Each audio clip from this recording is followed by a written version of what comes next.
Good morning. It is a nice, cool, breezy spring morning here. A lot better than yesterday when it was 85 degrees. Now it's about, I don't know, 68. Nice breeze blowing in the trees. Got to enjoy this kind of weather while it lasts because we got 3-4 months of heat and humidity to go.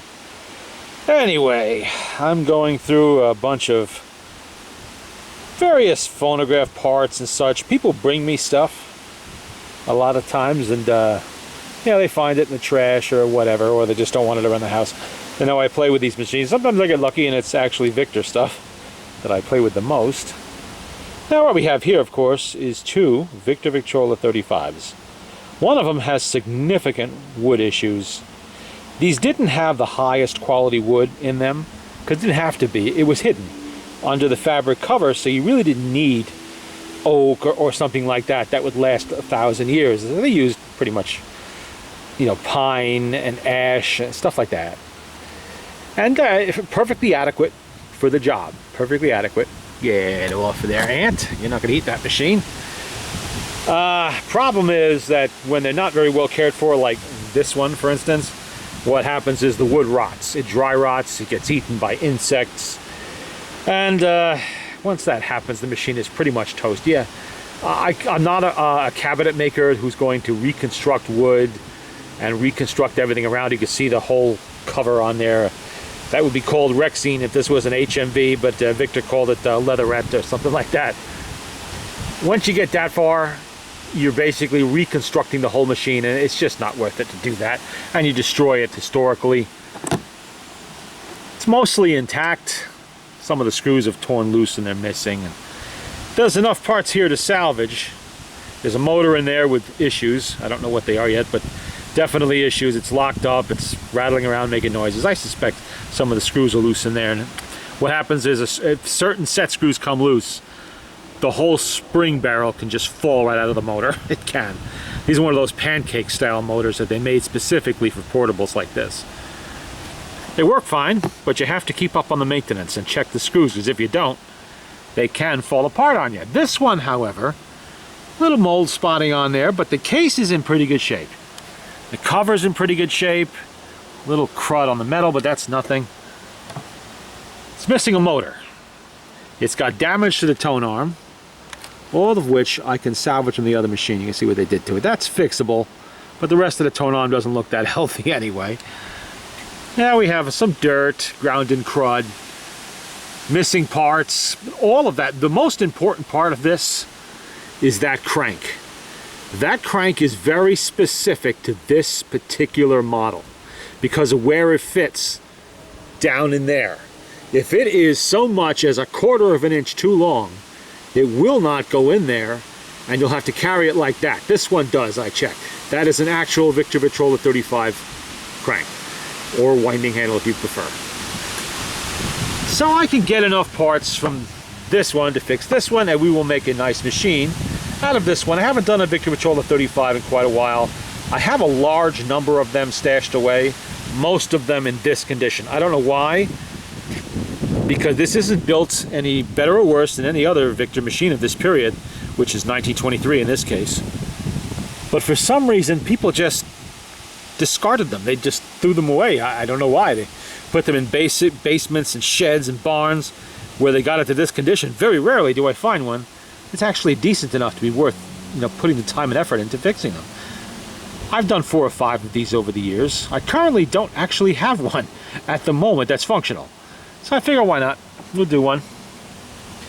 They're a pretty good machine, and you can tell right away. Anybody familiar with the with the HMV 100 recognizes that that horn setup in there. This does not have the telescoping tone arm, unfortunately. Too bad. I wish it did. It does not have the telescoping tone arm of the HMV 100, but what it has works perfectly well. Over here, somebody gave me a motor board, which I recognize instantly as being off of an outing talking machine. Unmistakably so. Right down to the little patent pending they always stamped over there. That is mahogany veneer. That's the motor board. This is the motor. It's a Hyneman with the OK stamp on it. Typical you know, this is what they used. All of the outings of the wood box variety use these. Two small springs. You've seen this before. I did an outing once. I believe I did show this. Nice clean motor. It's functional. This will definitely find a home somewhere. I have, I'm going to say, 7 outings currently waiting to be tinkered with in various states of decrepitude, but we'll put that aside. Definitely keep that handy. It's even got the screws, which came with the motorboard, so that's good. And it's even got the spacers, which I can tell right away are not what outing put in there. Outing used rubber washers, but often those rubber washers don't survive 100 years, so you have to get creative. It looks like each one has 2 Victor Victrola felt motorboard spacers on there, and the green one, I don't know where that came from. And this, back off that a little bit. This is a Victor 2-spring motor, early style. This is off of a Victrola the 6th, probably around 1912, 13, 14, somewhere in there. You can see it's got the small weights on the governor, which is at an angle. 2 individual spring barrels. These motors were also used on the Victrola the 8th. It is slightly smaller than the one used on the 9. The Victor had 2 sizes of 2-spring motors. This is the smaller size. The bigger size shows up in the 9, Victrola the 9th, and eventually, you know, in all of the smaller big floor machines. And there you go. You know, it obviously needs everything, and that will definitely be coming useful to me somewhere, and I will save that.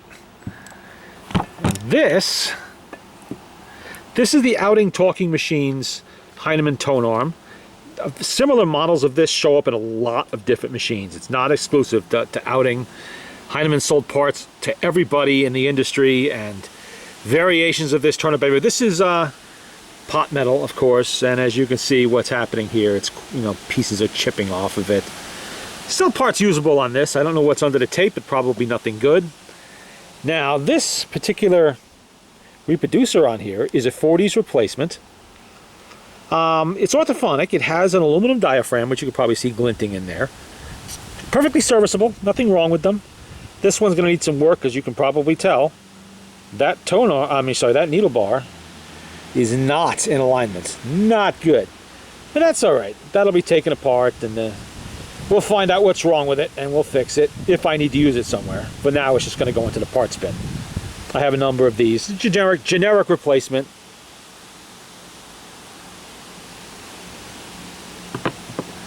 The next one's a little heavy. Bear with me here. Oh! We were speaking of the larger 2-spring motors. This is actually a later one. Post 1920s. Now it's probably like a 23, 24, but anyway. This is the larger 2-spring motor with the spring barrel is 1 barrel with 2 springs inside. This came off of a Victrola the 10th. This is the smaller, the cheapest of the floor models, I guess, that you can get. Typical upright cabinet with record storage, 4 doors, 2 for record storage and 2 for the horn. This was salvaged out of the garbage by somebody who knows me, happened to be driving past a garbage heap and saw what looked like a smashed phonograph sitting on top. He's a junk collector too, and he stopped right away to check that out, and he saw this in the ruins, and he salvaged it for me, along with the horn, the internal horn, and a few odds and ends that were still there. You know, it still has the turntable on there. There was no Tonearm or reproducer, unfortunately, but that's okay. I have plenty of those, but at least this was saved from the trash man. But this is the latest style, really. The last variation of this motor. This shows up in everything. The 9, of course, uses this exclusively. The 10, the Victor Victrola 80, and so on. 90, the 100, and it's everywhere. It's everywhere. So parts of this, you know, would be very, very useful to me. So I always encourage people, if you see this in the garbage, save it. You never know what might be useful on there. Even something like those lock nuts on there. You know how many times I find those lock nuts missing? Not the bottom one, but the second one that's supposed to lock it down.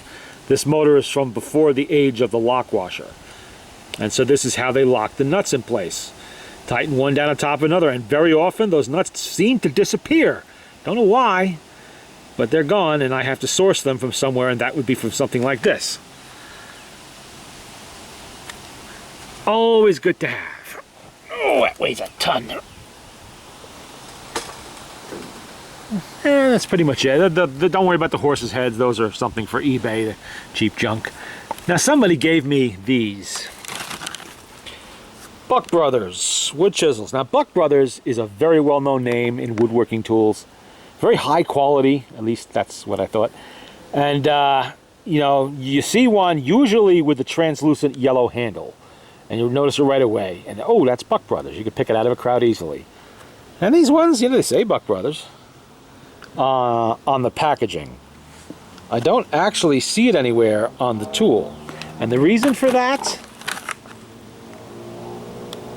See it there? Made in China. I cannot tell you how disappointed I was. Yes, it does have the Buck Brothers lifetime warranty, but made in China? Not my tool set. Especially not now. Not ever. That will get thrown on eBay for a few dollars and sold. I have a beautiful set of Buck Brothers chisels. Not that I use them very often. I don't often do cabinet work, but they do come in handy from time to time. And they're all made in USA. Very, very nice quality. You don't see any of this. See the tool marks on there. Looks unfinished. You don't see that in these cheap plastic handles. You don't see that on them either. Matter of fact, let me go and get one, and I'll show you the difference between a real Buck Brothers chisel and one of these Chinese phones. Whoopsie, not simple. Okay, where we go.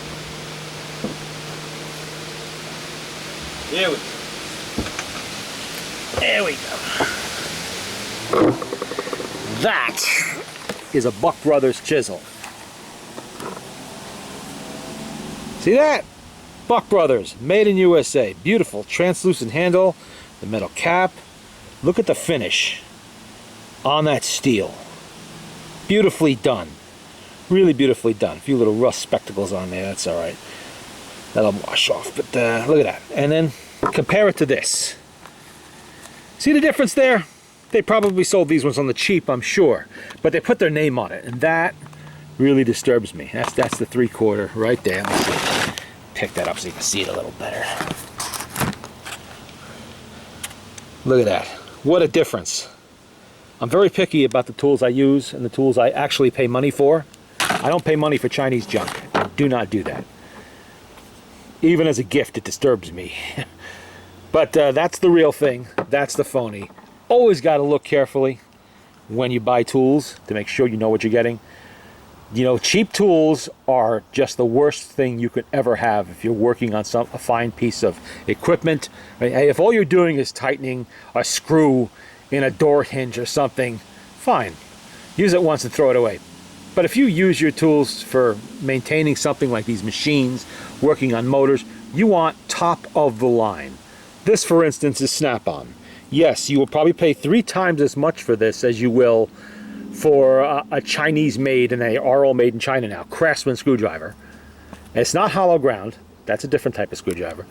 But it's very high quality, and it's not likely to bugger up too much. And they don't break very often. I've had this screwdriver, you could probably tell, for probably 30 years or longer. Mac tools, again, this is USA made. Really nice. I cannot even begin to imagine how many Victrolas this has worked on.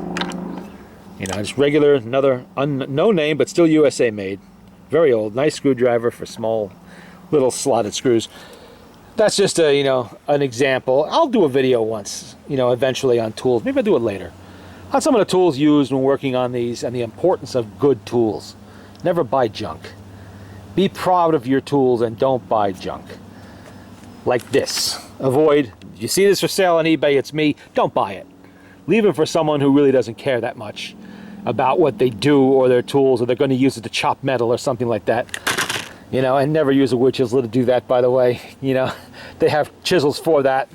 These are not metal cutting tools or rock cutting tools.